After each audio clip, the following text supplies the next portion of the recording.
Princess Anne reflects on 7 decades in the royal spotlight, and she may have more in common with Prince Harry and Meghan Markle than you think. Breaking royal tradition isn't just a big deal. It's like dropping a drama bomb right into the middle of a very posh family dinner. Picture this.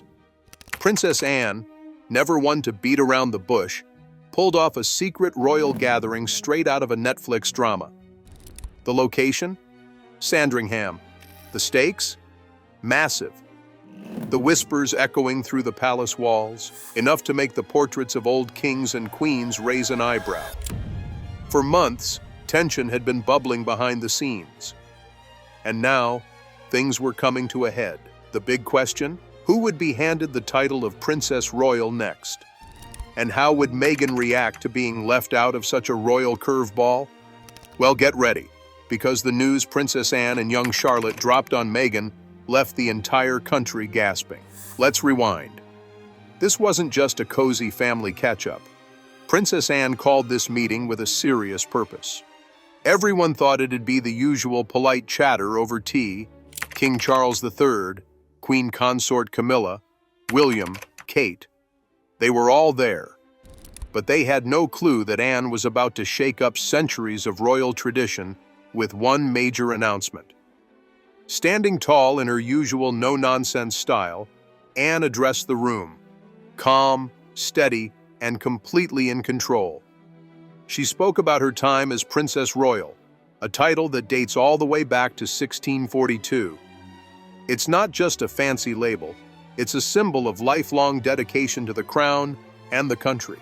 And then, she dropped the royal bombshell. She was ready to pass the title on to Princess Charlotte. Yep, you read that right. 9-year-old Charlotte, sitting next to her mum Kate, listened closely. And when Anne finished, Charlotte gave a graceful little curtsy and smiled, totally aware of just how huge the moment was. But this wasn't just a sweet gesture. It was a strategic, forward-thinking move. Anne made it clear. The Princess Royal title isn't something you automatically inherit. The reigning monarch has to give it out, and once you have it, you keep it for life. And Charlotte wasn't picked on a whim. Anne saw real promise in her great niece. She pointed out how Charlotte had already shown remarkable poise at public events, especially during Queen Elizabeth II's funeral, where she carried herself like a true royal. Of course, not everyone was thrilled. Meghan Markle was reportedly emotional, caught wiping away tears while Prince Harry quietly tried to comfort her. When Meghan asked Anne why she wasn't considered, Anne kept it simple and direct. The title, she said, wasn't about personal relationships or popularity. It was about duty, connection to the crown, and a willingness to serve the UK. Anne's choice also made sense from a big-picture angle. By choosing someone young, firmly planted in the line of succession, she was securing the monarchy's future. Charlotte is a symbol of the royal family's next chapter, still rooted in tradition, but clearly ready for the modern world. The decision also caused a bit of chatter in other royal corners. Lady Louise Windsor, daughter of Prince Edward, was overlooked. And Lilibet Diana, Meghan and Harry's daughter, wasn't even part of the conversation. Still, Anne had a plan. She agreed to personally mentor Charlotte in the years ahead, guiding her step by step until the title is officially confirmed. It's all part of a bigger strategy to make sure the royal legacy continues without any hiccups. But where did this Princess Royal title even come from? What dusty secrets and old royal rivalries helped shape a role that's been around for centuries? One thing's clear, this title is more than just a name. It's a key part of the royal game. And thanks to Anne's bold move, the next round is about to begin. Way before TikTok trends, group chats, and royal gossip going viral, the royals had their own serious system for keeping tabs on who's who in the family tree. And the title of Princess Royal? That was like getting a golden ticket into an exclusive royal club, with some pretty tough rules to get in. To really understand where it all started, you have to travel back to 1642, a time when England was, let's just say, very different. King Charles I was running the show, and not just running it, but laying down a legacy that would stick around for centuries. Inspired by the French, where the king's eldest daughter got the fancy title Madame Royale, Charles thought, right, we'll have one of those too. And just like that, the Princess Royal title was born.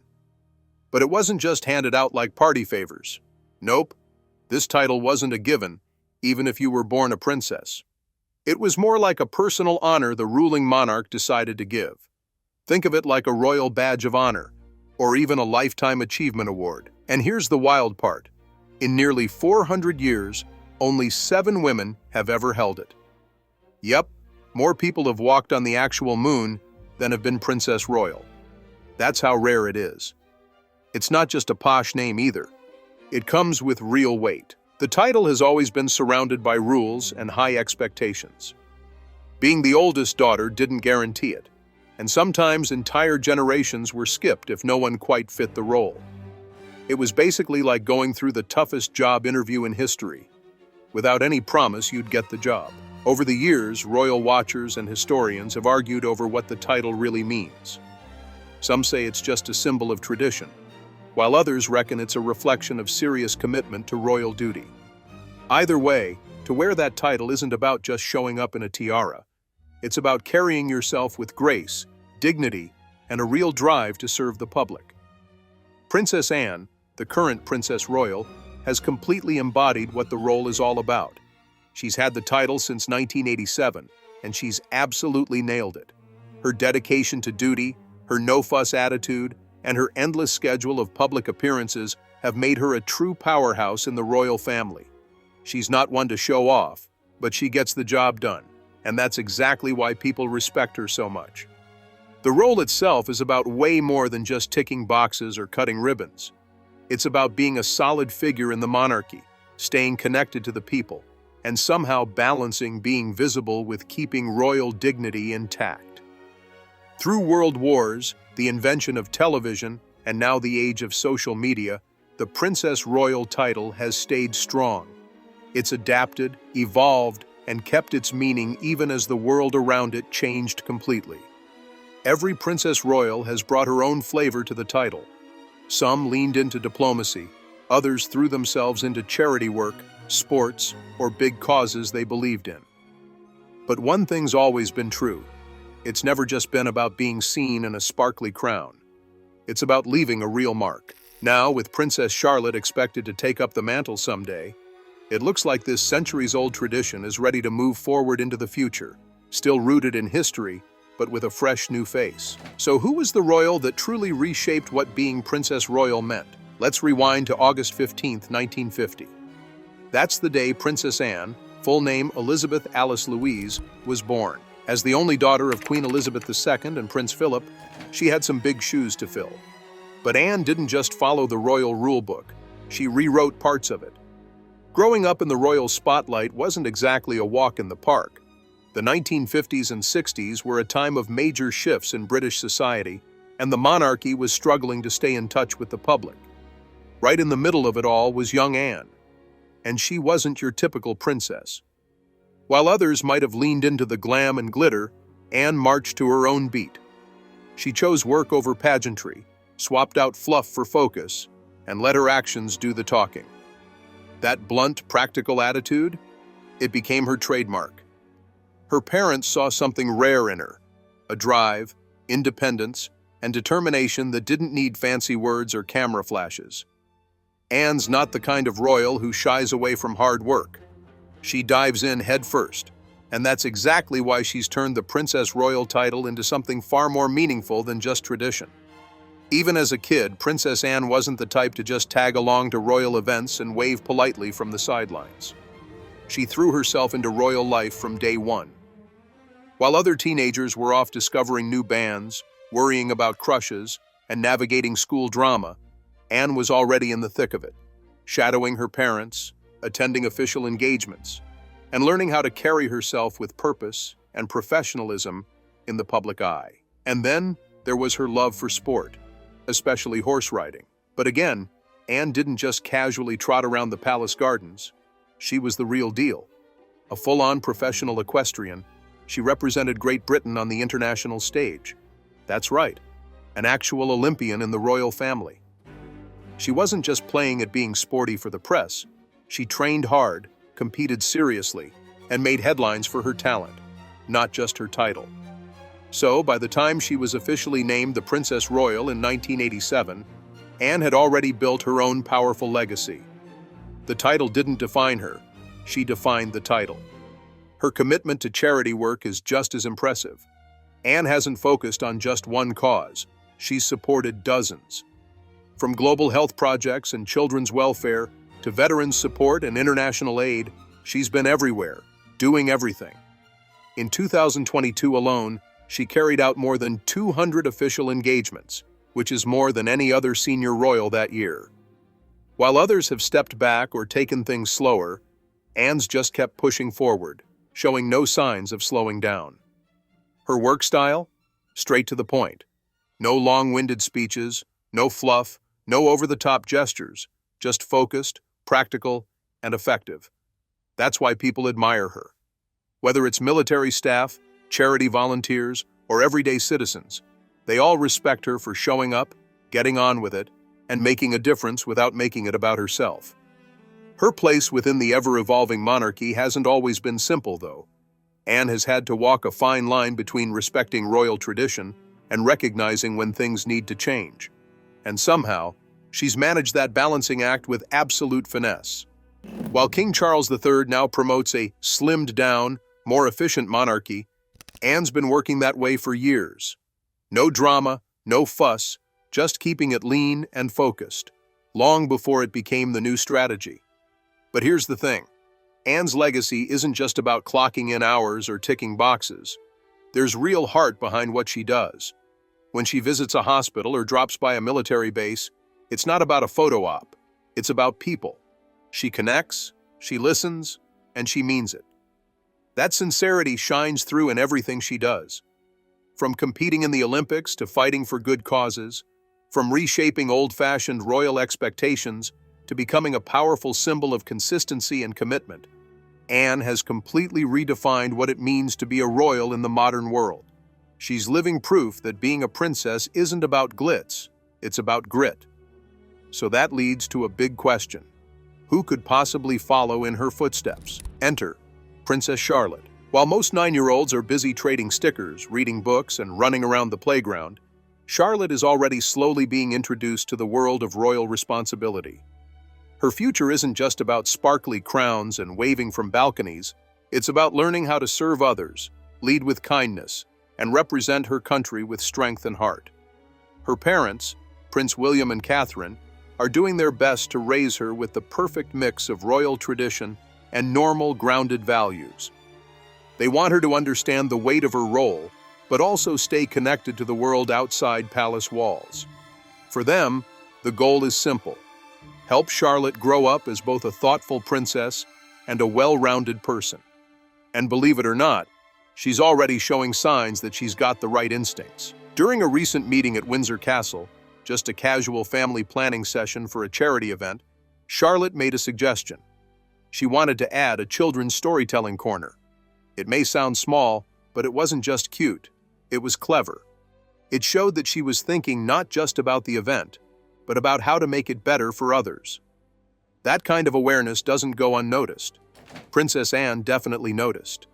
She saw something more than just youthful charm. She recognized curiosity, emotional intelligence, and a quiet confidence. Anne's been watching her great niece with growing admiration and perhaps a hint of hope. And it's not just about one idea at a meeting. Charlotte's been showing this quiet wisdom in other moments too. Take Queen Elizabeth II's funeral, for instance. A huge emotional event, watched by millions. Charlotte, barely 7 at the time, held it together with remarkable poise. While many children might have felt overwhelmed, she calmly explained the significance of the crown to her little brother George. A quiet moment, yes, but one that said a lot. She understood the meaning behind what was happening, and she stepped up to comfort someone else. It's clear she's growing into a role that, while daunting, may one day be hers to carry. And with Anne as a mentor and example, she couldn't be learning from anyone better. William and Catherine have taken a thoughtful, hands-on approach to raising Princess Charlotte. Their home life, while still very much royal, is also full of warmth and everyday experiences. It's not just about grandeur and tradition, it's about building character. Afternoons aren't spent behind velvet ropes or informal lessons. They're baking cookies, digging in the garden, and heading outside for muddy, joy-filled adventures. But there's purpose behind the play. These aren't just fun activities. They're lessons in responsibility, creativity, and staying connected to the real world. Charlotte's education isn't confined to the classroom. Her parents are teaching her little by little what it means to give back. Whether it's helping out with local food drives or observing how people are treated with dignity and respect, she's learning through experience. They want her to understand that being royal isn't just a privilege, it's a duty. And that starts with empathy, humility, and a genuine desire to help. Even in her public appearances, you can see her growth. At major royal events like Trooping the Color, she's not just following cues or putting on a show. There's a quiet confidence in the way she carries herself, a level of awareness well beyond her years. She's not just waving from balconies, she's taking in the deeper meaning of these traditions, showing signs that she's absorbing lessons that many adults would find hard to grasp. But behind those moments is a key figure, Princess Anne. She's become something of a personal guide to Charlotte. This mentorship is about more than protocol. Anne is teaching her the subtler arts, how to connect with people, how to hold a real conversation, and even how to exit one with grace. It's not just royal polish, it's social intelligence at its finest. Observers have started to notice the parallels between Anne and Charlotte. It's not just a passing resemblance. They share that same no-nonsense energy, a sharp wit, and a self-assuredness that doesn't need to shout to be heard. Charlotte may be young, but she's already showing signs of the same quiet strength and dry humor that made Anne stand out in her youth. As the monarchy continues to adapt, Charlotte's role becomes even more important. King Charles III's vision for a smaller, more efficient royal family is already in motion. It means fewer people doing royal duties, but those who do will need to be strong, thoughtful, and deeply committed. Charlotte represents that new path. She's not growing up to be a royal in the old-school sense of parades and pomp. She's being shaped into someone who leads with purpose, someone who values meaningful action over ceremonial appearances. It's clear that William and Catherine aren't just preparing her to be a princess. They're preparing her to be a leader, someone who understands that real service matters far more than just holding a title. She's learning how to move between tradition and progress, how to stay true to the past while navigating a modern world that demands more substance and less spectacle. But here's the twist. Could someone else be quietly preparing for a more prominent role too? The spotlight might often shine on Charlotte, but there are other young royals who may yet rise and reshape the future of the monarchy in surprising ways. Take Lady Louise Windsor, for example. She's not the type to seek attention, but that doesn't mean she isn't a serious contender for more responsibility. As the daughter of Prince Edward and Sophie, Louise has stayed away from the red carpets and tabloid frenzy. She's not trying to be a Hollywood-style royal. She's carved out her own quiet space. But when she does appear, people take notice. There's something strikingly familiar in her elegance and grace, a resemblance to her grandmother, Queen Elizabeth II, that goes deeper than looks. Her connection to royal tradition runs deep. Horses, for instance, aren't just a hobby for her. They're a family legacy. At the Windsor Horse Show, she paid tribute to her late grandfather, Prince Philip, by driving one of his carriages. It was a small moment, but filled with meaning. She didn't need to say much. Her actions spoke volumes about her respect for heritage and her understanding of what being royal truly means. Unlike some of her generation, Louise isn't drawn to the spotlight. She prefers to keep things low-key, and that quiet confidence has caught people's attention. She's known for being kind, thoughtful, and deeply respectful. There's no flash, no performance, just a calm presence that reminds many of the late Queen's quiet strength.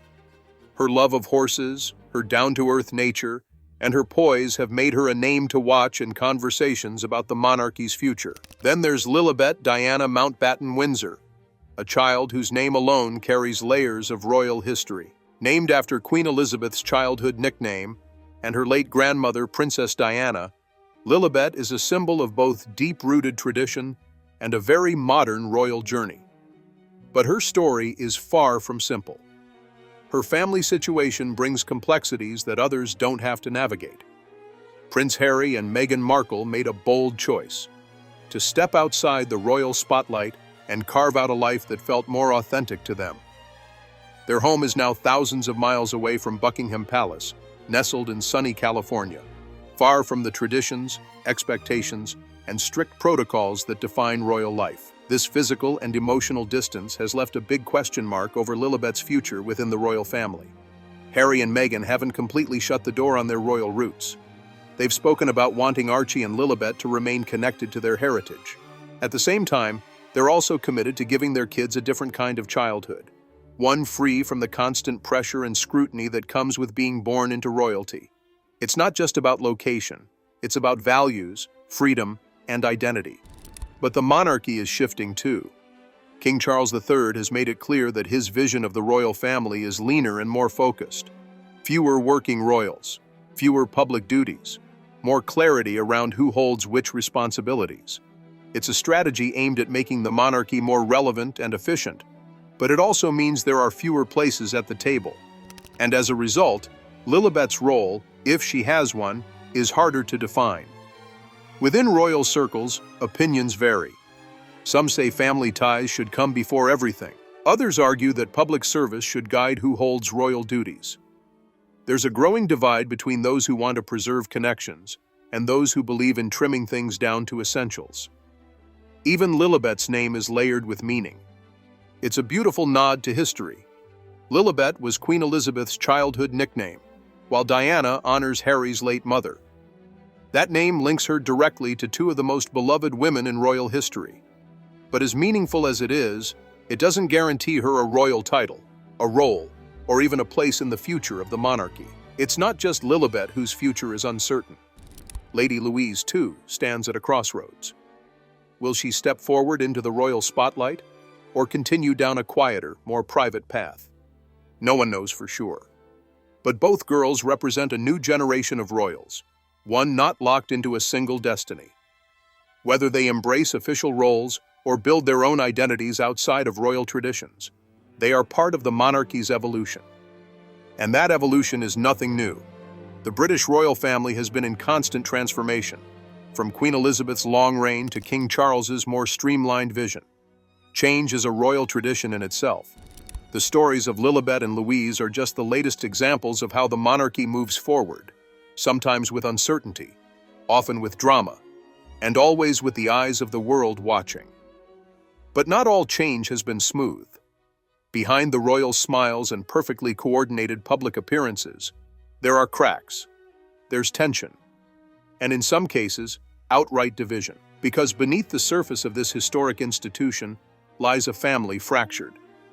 The British royal family is often the picture of grace and unity.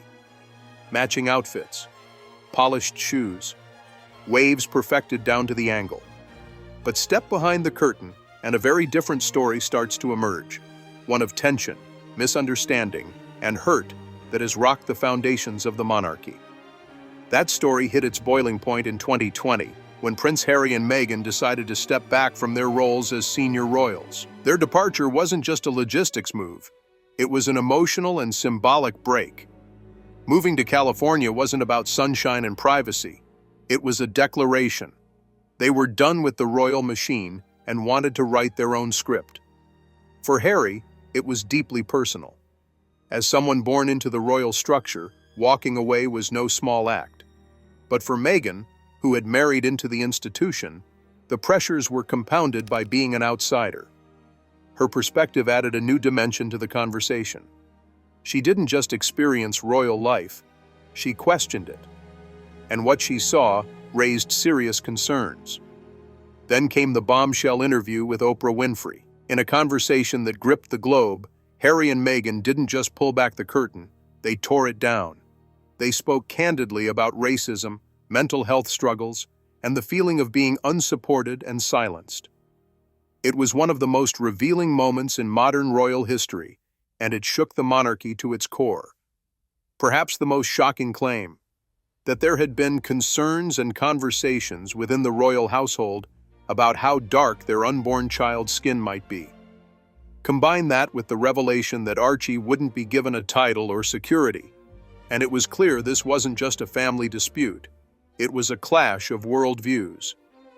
For Harry and Meghan, it wasn't about titles or palaces. It was about protection, respect, and carving out a life where their children could grow up free from the relentless glare of royal scrutiny. They didn't want to repeat the past. They wanted to break the cycle. Meanwhile, King Charles III found himself in the middle of it all. As monarch, he had to find a way to preserve royal traditions while acknowledging a world that's changing fast. His answer? Tighten the circle. Focus on the direct line of succession. Streamline the royal family into something that feels modern and manageable. In that reshaped structure, Harry and Meghan, and by extension Archie and Lilibet, were gently moved to the sidelines. It wasn't declared outright, but the message was there.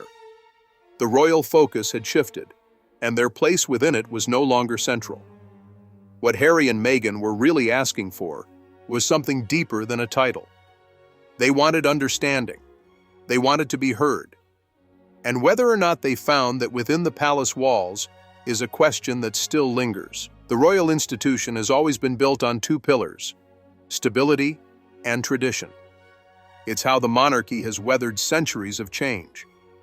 But in recent years, those same values were put to the test, this time through the lives of two very young children.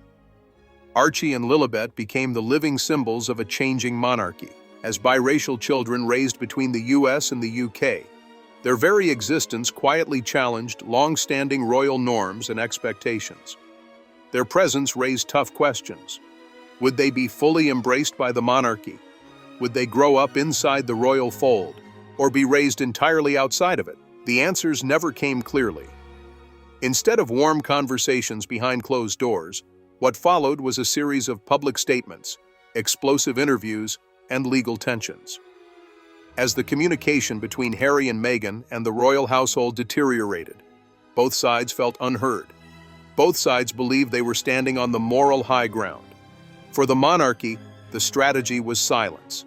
Keep calm, say little, protect the institution. But silence doesn't always come off as strength. Sometimes it can feel like a snub.